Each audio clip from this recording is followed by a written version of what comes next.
dua akan segera bersama dan mempersilahkan kedua mempelai atau terutama calon laki wanita untuk bersama kepada mama tercinta. Silakan bersama kepada mama terlebih dahulu. Barakallah. Kemudian dilanjutkan silakan kepada papa tercinta. Silakan simak dilanjutkan kepada papa tercinta.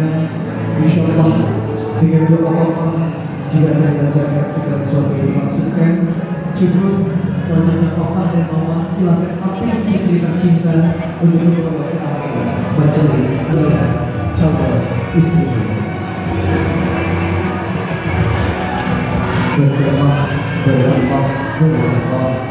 kepada kami dan keluarga yang hadir pada hari ini. Dan tentu papa atau bapak ibu yang kami persilakan untuk langsung dari kami semuanya untuk ibunya silakan kepada kami semua.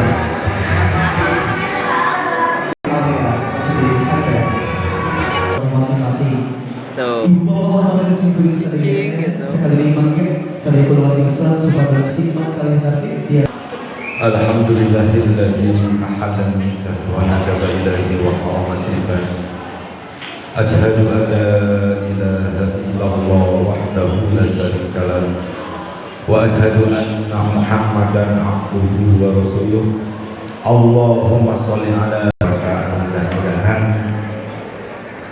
ieu acara ayatina kalancaran oge ayatina lindungan Allah Subhanahu wa ta'ala.